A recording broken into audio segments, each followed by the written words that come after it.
So, I, a 24-year-old female, grew up as the forgotten child in what I can only describe as a total mess of a family dynamic.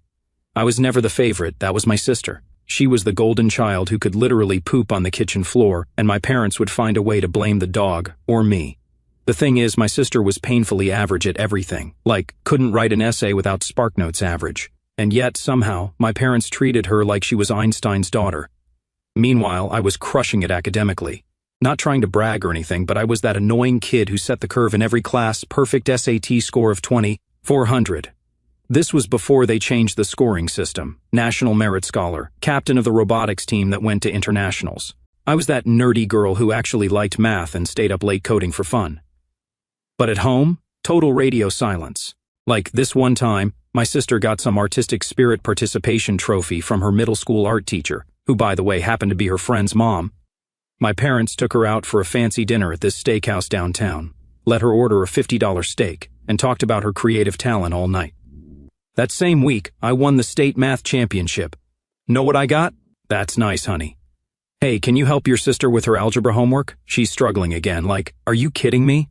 This wasn't just a one-time thing either, it was constant. When I got accepted to that special summer coding camp at MIT, my dad literally grunted and asked, "But who's going to help your sister study for summer school?"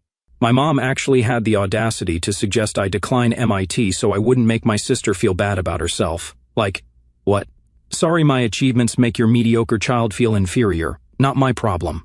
I went to that MIT camp anyway, the first time I'd ever stood up to them. And guys, that summer changed everything for me. I met people who actually valued being smart. I connected with mentors who saw my potential. Most importantly, I realized just how messed up my home situation really was. When I got back home, everything looked different. I started seeing all these patterns that had always been there. How my parents would showcase my sister's C+ as her improving grade on the fridge, while my straight A+ report card got stuffed in a drawer. How they'd spend thousands on her dance lessons that she'd quit after 3 months, but couldn't afford a $300 programming course I wanted to take. What really pissed me off was that I was basically my sister's unpaid tutor throughout high school. I'd write her papers, create study guides that were basically just answers with extra steps, and sometimes even take her online test for her. My parents didn't even try to hide that they expected this from me. It was my responsibility as the smart one to help the family. Oh, and get this. I had secretly been getting recruitment emails from tech companies since junior year. Google, Microsoft, even a hedge fund reached out about their post-college pipeline programs. They'd seen my projects on GitHub and the algorithms I'd published. When I tried to show my parents the Microsoft email, my mom glanced at it and said, "That's nice, but your sister got invited to Heather's pool party this weekend. Isn't that exciting for her?" I kid you not. A Fortune 500 company was trying to recruit me while I was still in high school, and all they cared about was my sister's social calendar. The worst part? I kept trying anyway. I worked my butt off, maintained a perfect GPA, kept quiet when they made their little digs, never fought back. I thought maybe if I achieved enough, they'd finally see me. But nothing changed. There was this one night my junior year that still haunts me. I found my mom crying in the kitchen. I thought someone had died or something. When I asked what was wrong, she sobbed about how my sister hadn't been invited to the popular table at lunch. I stood there, awkwardly patting her back while she cried about my sister's cafeteria seating arrangement. On the same day I'd found out I was valedictorian. I never even told them. What was the point? My dad was no better. He'd spend hours watching my sister's terrible volleyball games. She was always on the bench cheering like a maniac during her 5 minutes of playing time. But he never once came to a single one of my robotics competitions or coding tournaments. When I asked him why, he said, "That computer stuff is boring. No one wants to watch nerds type on keyboards." Yeah, except those nerds typing on keyboards now make more money than you ever will, Dad. The summer after my MIT program, I started freelancing as a coder. I kept it all secret from my family. Every dollar went into a private bank account they knew nothing about. By senior year, I had almost $7,000 saved up. I'd also started working on a security tool in my spare time. Just a little side project that would eventually change everything, but I'll get to that later. You know what's hilarious? My guidance counselor called my parents for a special meeting to tell them I had a shot at Ivy League schools. My mom's response? "But what about her sister? Will this affect her college chances?" The counselor was so confused. Well, based on your sister's grades and activities, she's on track for community college or maybe a state school with some scholarship help. My parents looked devastated, like someone had told them their dog had cancer. Meanwhile, I'm sitting there thinking, what did you expect? She barely maintains a C average, and her only extracurricular is being a social media influencer with her 230 followers. So, it all came crashing down the Thursday before graduation. I remember it perfectly because I had just gotten this insane email about a 6-figure software engineering internship for after graduation, like the kind of offer that makes you stare at your phone, wondering if someone accidentally added an extra digit to the salary. I was in my room reading this email for the 5th time, trying not to freak out, when I heard the screaming start downstairs. My sister had gotten her final grades and, surprise, surprise, she'd flunked calculus again, the 2nd time taking the class. For context, this meant her GPA had dropped below the minimum requirement for her safety school. Like, she literally might not get into college anywhere now, the one class she needed to graduate, and she'd bombed it. Here's the kicker, though. I'd been basically doing all her homework for years, writing her papers, making study guides that were basically just answers with the work shown, sometimes even taking her online tests. I was like her academic life support machine, and my parents fully expected it. But for this final calculus exam, I'd been swamped with my own finals and this massive security project that would eventually become my company. I'd offered to help her study the week before, but she'd blown me off to go to some party with her friends. "It's fine, I've got this," she said while painting her nails and watching TikToks. She did not, in fact, have this. So I'm upstairs, reading about this life-changing job offer, while World War III is breaking out in our living room. I tried to stay out of it, but eventually I had to go downstairs for food. Coding makes you hungry. Big mistake. The moment my sister saw me, she went absolutely nuclear. "This is your fault," she screamed, her face all blotchy and contorted. "You were supposed to help me. You knew I needed to pass." I barely had time to process before my dad jumped in. "We asked one thing of you, one thing, to help your sister succeed." My mom, always ready to twist the knife, added, "We'd be better off without you. You've ruined her future." I stood there, with my hand still on the refrigerator door, completely stunned. Let me get this straight. I'd been killing myself with perfect grades and side projects while doing my sister's homework, and somehow, I'm the problem because I didn't spoon-feed her calculus answers one time, that was it. Something inside me just snapped. I didn't cry, I didn't scream back. I just nodded and said, "You're right. You would be better off without me, and I'd be better off without all of you." The look on their faces was priceless. They'd expected me to apologize, to grovel, to promise to somehow fix my sister's grades. They didn't expect agreement. I turned around, walked to my room, and grabbed my emergency backpack. I'd been low-key preparing for this moment for months without even realizing it. I had all my important documents, birth certificate, social security card, passport, already stored in a waterproof pouch. I grabbed my laptop, external hard drives, and the $6,542 in cash I'd saved from my freelance coding work.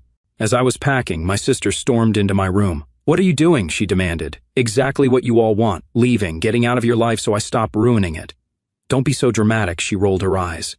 "Just fix this, or call my teacher or something," the audacity. "Fix this? How exactly am I supposed to fix your failed test? Time machine? Mind control? Blackmail?" "I don't know, you're supposed to be the smart one," she whined. I just laughed. "Yeah, I am the smart one. Smart enough to know when I'm being used." I zipped up my backpack and brushed past her. My parents were in the hallway watching with these weird expressions, like they were starting to realize they'd miscalculated. "You're not really leaving," my mom said. Not a question, a statement, like she could control reality with her words.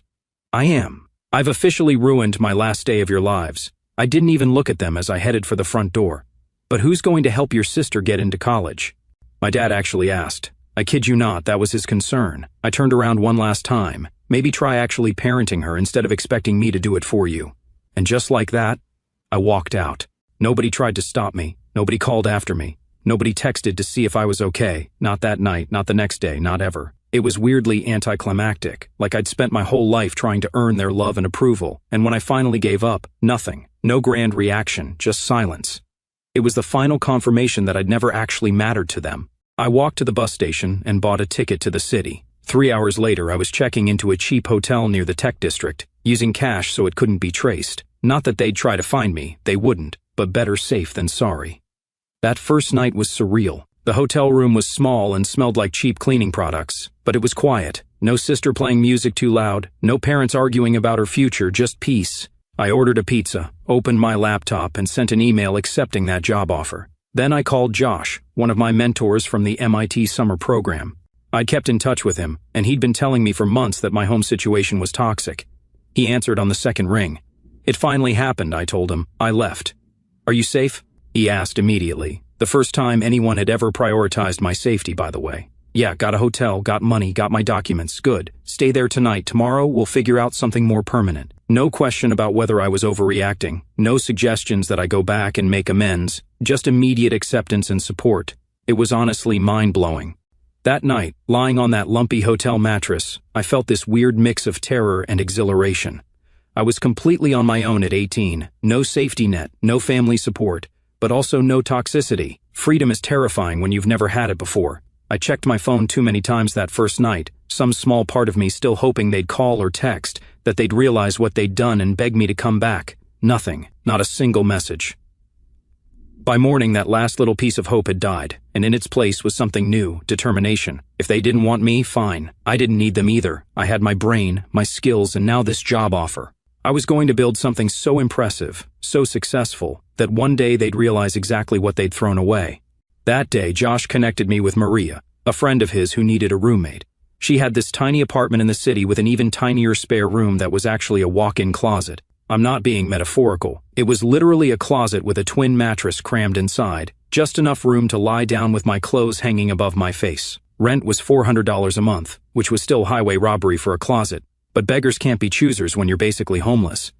Here's where I had an advantage most runaways don't: marketable skills and contacts. That MIT summer program wasn't just about learning to code, it was about networking. I'd kept in touch with everyone, sent them my projects, asked for feedback. So, when I needed help, I had people to call. The job offer I'd gotten was legit, but it wouldn't start for 2 months.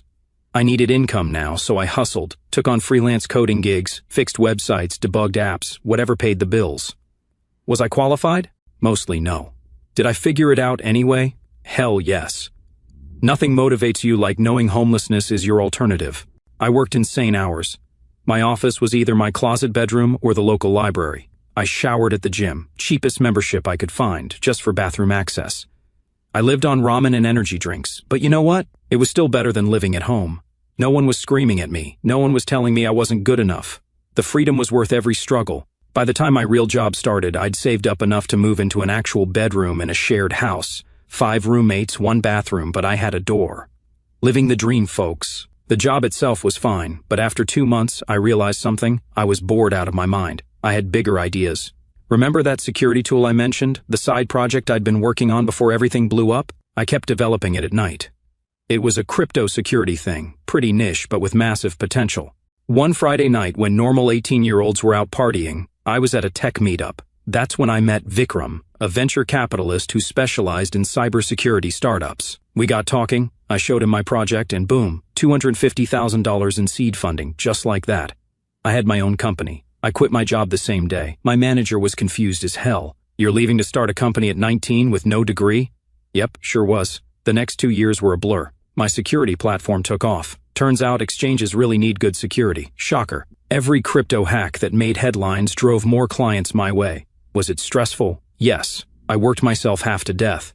But every milestone felt like a middle finger to my family. By 23, I was running a company valued at 8 figures, with 30 employees and offices in 2 cities. I bought a penthouse apartment with floor-to-ceiling windows overlooking the city. I drove a matte black Tesla that I paid for in cash, partially for the car, partially for the priceless look on the salesman's face, when this random young woman handed over $80,000 like it was nothing. I dated casually, mostly other founders and tech people who understood the lifestyle. Nothing serious, because, honestly, who has time? Plus, after growing up with my family, I had the emotional availability of a brick wall. Something else to work through in therapy, I guess. The weirdest part of success is how quickly people forget you were ever anything else. Suddenly, I was a born businesswoman. Tech blogs wrote profiles calling me the prodigy reshaping cybersecurity. Nobody saw the terrified teenager who'd once lived in a closet. And my family? Radio silence. No calls on my birthday, no congratulatory messages when my company made headlines, no holiday invitations. Fine by me. Their absence was the cleanest part of my new life. I did some light stalking via social media, though. My sister eventually got into some no-name college with a holistic admissions process, aka her grades were too bad for anywhere legitimate. My parents posted proud photos at her orientation, blessed and all that crap. Meanwhile, I was closing 8-figure deals, but whatever. Sometimes, late at night when I couldn't sleep, I'd stand on my balcony, looking at the city lights, And think about that terrified 18-year-old who walked out with nothing but a backpack and determination. They'd thought I would fail. They'd expected me to come crawling back, begging for forgiveness for abandoning my role as my sister's academic crutch. Instead, I'd built an empire, and I'd done it entirely without them. Revenge success is the best success. Anyone who says otherwise is lying. One day, I was sitting there in my pajamas when my phone buzzed. I almost ignored it because I was in the zone, but then I glanced over and saw the notifications. Mom, 7 missed calls. Dad, 4 missed calls. Sister, 10 missed calls. I literally dropped my coffee mug. Thank God for hardwood floors. After 5 years of absolute silence, 5 years where they never once tried to contact me, they were suddenly blowing up my phone. My first thought was that someone must be dead, maybe a grandparent. But even then, why would they expect me to care? I let the calls go to voicemail, curiosity battling with a sick feeling in my stomach. 10 minutes later, the first message came through from my sister. Please call back. It's important. We need to talk to you. No, hey, how are you? After 5 years of silence. No, sorry, we were such massive jerks to you. Just we need. Classic. 3 more messages followed, each more desperate than the last. I listened to them while pouring myself a cup of coffee. I felt weirdly detached, like I was watching a movie about someone else's dysfunctional family. Message from Mom. Sweetie, please call us back. It's urgent. We wouldn't bother you if it wasn't important. Message from Dad. We need to speak with you. Family emergency. Call a sap. Message from Sister. I know you hate us, but please, please call back. We're desperate. Not one of them mentioned what the actual emergency was, because there wasn't one, at least not the kind they were implying. No one was dying. No one was in the hospital. This was about something else, and I had a pretty good guess what. I decided to pick up the next call, not because I cared, but because I was curious, and honestly, because I wanted them to know exactly how well I was doing without them. The phone rang again, my mother's number. Hello, I said, keeping my voice neutral. Oh, thank God, my mother breathed. Like she just found out I was alive after a war or something. We've been trying to reach you for hours. No, how are you? No, it's been years. Straight to the drama, as usual. What do you want? I asked coldly. There was a pause, then my mother's voice cracked. We're in trouble. Your sister, she's been trying so hard, but she can't find a job. She graduated, but no one will hire her. We've spent everything on her student loans, and now the bank is... They're going to take the house.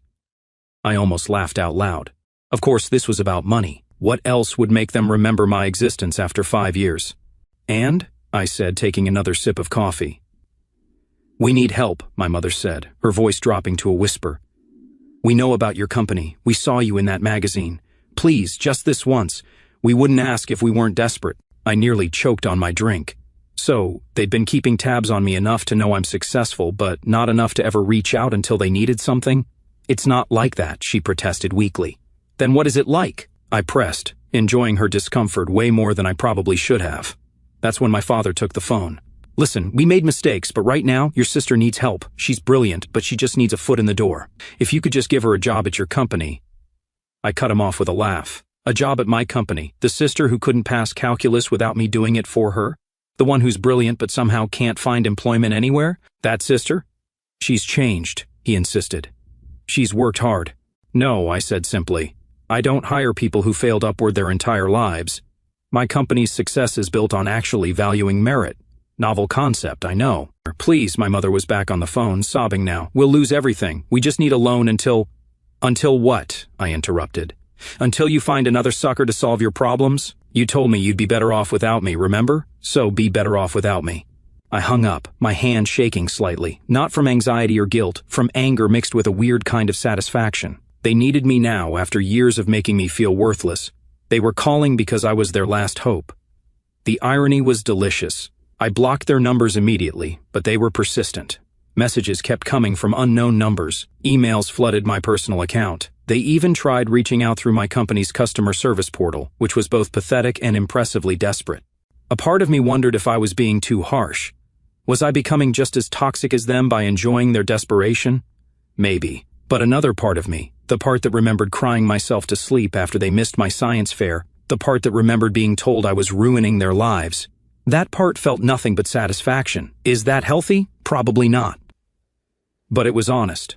3 days passed with constant attempts at contact. Then, just when I thought they'd given up, my building's security desk called up to my penthouse. Miss, there's a family here insisting they're related to you. They don't have an appointment, but they're saying it's an emergency. I felt a chill run down my spine. They'd found out where I lived, tracked me down like stalkers. I briefly considered calling the police but decided to handle it myself. "Don't let them up," I instructed. "Tell them I'll come down." The security guard's voice dropped to a whisper. "The older woman is causing a bit of a scene in the lobby, ma'am, saying she's your mother and has a right to see you." Of course she was. Drama was her specialty. "I'll be right down." I took my time getting ready, deliberately making them wait, just like they'd made me wait countless times as a kid, left at school when everyone else's parents had picked them up, sitting alone at restaurants while they focused on my sister's needs, waiting for acknowledgement that never came.